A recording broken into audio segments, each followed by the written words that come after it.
so I'd expect to see it on a digital board in a train station, that's the first thing that came to mind. Digital billboards in the street, maybe near shopping centres, and I wouldn't really expect to see it around on lampposts or anything like that, because it's a very advanced poster. It's quite colourful, so it would work well on a digital display board or up high on a billboard. The ideal concept of the documentary is quite unique, therefore I'd expect to hear the radio ad on a local radio station such as Gem 106. Yeah, I would think that the documentary would be shown in local cinemas because it's quite a unique idea. It wouldn't appeal to a mass market, more like a niche kind of people that are interested in this kind of thing. It would also be likely to be shown on unpopular channels like Sky Plus, Sky One, things that show these kind of documentaries. I think that the poster and documentary link quite well together. The poster shows a variety of different social media elements, and the concept of the glasses being blinded out by different social media effects, I think, is really clever in the fact that it kind of connotes the concept that young people are being blinded by social media and are being pushed into things that they wouldn't usually do if social media didn't exist. The poster and the documentary, I think, really do link quite well together. However, the radio ad seemed a lot more formal. With the poster, I think that the font of the word "wired" kind of conflicts, if you like, with the rest of the poster. The rest of the poster is quite colourful and really gets across the message. However, the word "wired" is quite thin, and the rest of the poster seems quite thick and bold, and the title doesn't really stand out with the rest of the poster. The radio ad takes a long time for the idea to get across. At the start, for the first, say, 10 seconds, it's quite bland. The music doesn't really tie in with what the woman is saying, and the voice isn't very exciting. It's quite dull. It doesn't catch your ear. However, when it gets into it, it does improve a lot. But I would maybe shorten the radio ad if I was to do it again. Shorten it to make it less, like, more appealing and less long and dull, because the audience would just switch off. With the documentary, with the interview, the camera angle was side on. I would have changed that so it was front on, just because it doesn't really reflect what the guy is saying in the video. I think the music and time lapses work really well, but I'd maybe have a few more of them in there with a longer duration of them. Some of the interviews, there's wind in the background, which doesn't look very professional, and the woman the girl in the video seems quite weak, and that's quite stereotypical. Hi, this is our analysis of our interview with our secondary audience, Joe Jarvis. First question was about where he would expect to see all the different productions. First, he said about the poster, he'd expect it on a digital billboard in really public areas like train stations, blah blah blah, places like that. On the one hand, that's good because it shows that the poster is really eye-catching and it stands out, which is obviously a good thing. If we want our production to be popular, but on the other hand, that it kind of suggests that it looks like it was for the mass market, which, I mean, the primary audience, they can't help by being attracted to a production, no matter how colourful it is. They're always going to be appealed to it. But yeah, I think having it on a billboard, you can take the positive, but obviously the negative is, maybe it comes across as a mass market production for the mass market as opposed to our primary audience, which is the niche market. And also, pragmatically, we couldn't really afford that kind of promotion. It's a bit too pricey. I think it was also very good what Joe said about how we should use kind of digital marketing, because it is very colourful and that it does bring out the colours a lot better than if we had it on some printed out poster. So I thought that was a really good point he made. Yeah, I think it's also quite cool how even the secondary audience, who are quite, they're less sophisticated, less educated, less active.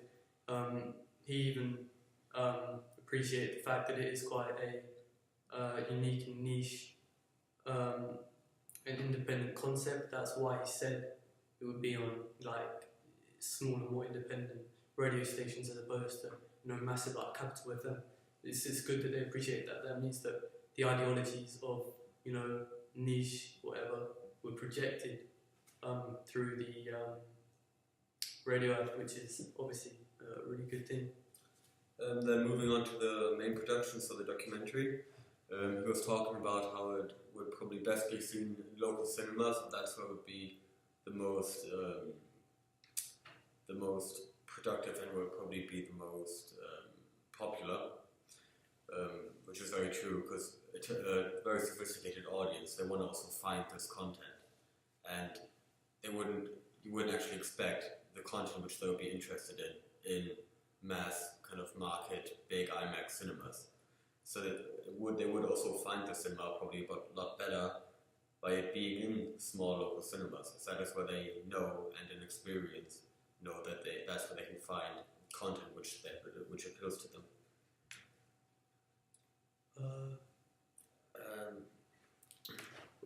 About the TV channels where it could be on, he suggested Sky Plus and Sky One, because our documentary is a very up and coming topic. I mean, modern technology, smartphones haven't been around for a very long time, so it is something which does capture a lot of people. Yeah. Also, like pragmatically, I don't know whether we would be able to afford slots on like Sky, whatever. But the fact that he said it would be on less popular channels didn't mean it offensively, but he meant like for a niche audience. He didn't say film festivals though, which in an ideal world we would want them exhibiting in film festivals, such as One Click Away. It's a new one on BBC Three. It's all about online culture and stuff. He didn't say that, so maybe he didn't feel as if it kind of fit in with that kind of narrative and stuff, which I guess is a good thing because One Click Away is a BBC festival, so it means we're different from the BBC, which is quite good because it's the mass market generally. So yeah, that was really good, but he didn't say film festivals, Sky One. I don't know, you can take goods and bads from that. So question 2, we asked Joe what he thought of how the different productions link together, so the documentary, the poster and the radio ad. He was talking about how what he really liked with the poster is that kind of how the glasses are faded out with the logos of social media. He actually saw the connotations of that, showing that young people, especially teenagers, are blinded by social media nowadays. So I thought it was really good that he actually picked up on that and realized what we're trying to get across and what the whole reason is behind us actually using those faded out glasses. Yeah, it was good that he realised that. But what we aimed to do with that poster was we used the logos covering the glasses to imply the fact that some teenagers are literally looking at the world through their phone. Do you know what I mean? Like, it's just, you know, they're so obsessed with it. But we wanted to portray that, but we also wanted to put forward, we wanted to contrast that idea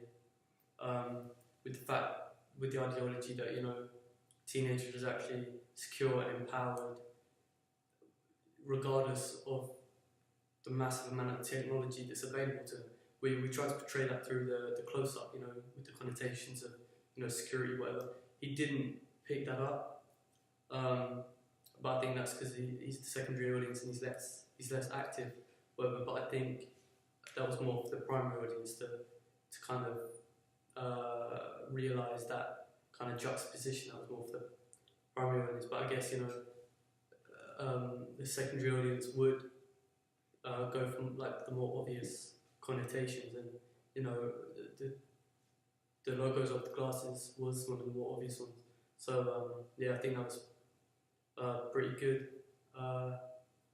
Yeah. Then the radio advert, he said that he didn't think it was as formal as the poster or the documentary, which of course we didn't like to hear, seeing as we actually want them all to link together and target the same market. So him saying that it was less formal definitely showed us that we need to try to maybe engage or target sophisticated people more intensively. Yeah, but well, obviously that's the negative Will said, but the positive that we can take from that one, it's not necessarily positive, but it is a fact that he said that it took too long to get into it, to become interesting.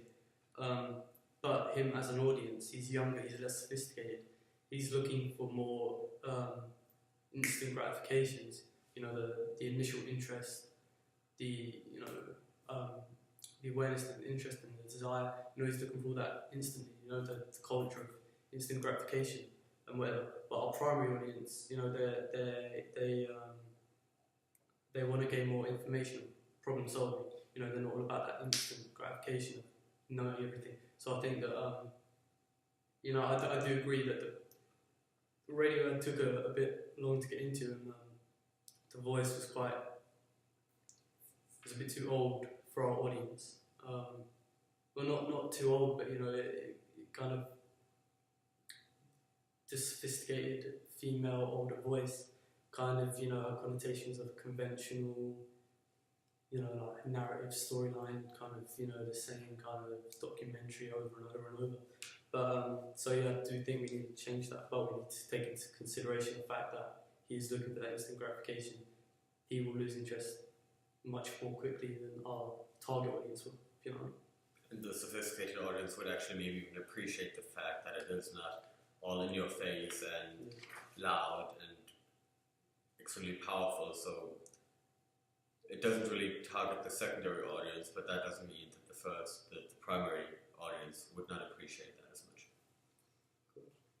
Then our third question was on what changes our secondary audience would make to all three productions.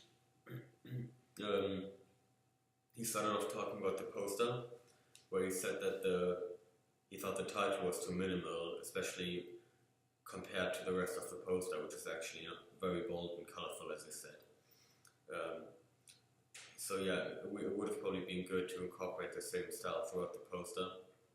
So, for example, we used when we wrote on the cast at the bottom, or talked about the reviews on the top of the poster. Those were written in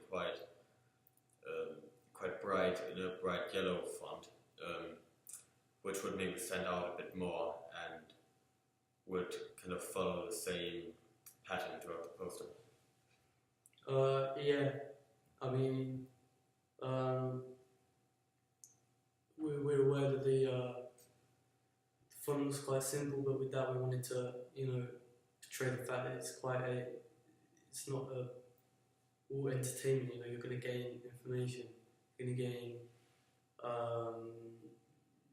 the self-actualizational pleasure of problem solving, all that kind of stuff. So, you know, yeah, but I think the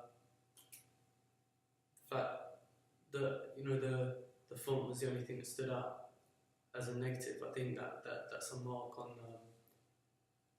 even though it's quite a significant part, I think it's still a mark on how that interest from the ages scale is sparked through the bold colours.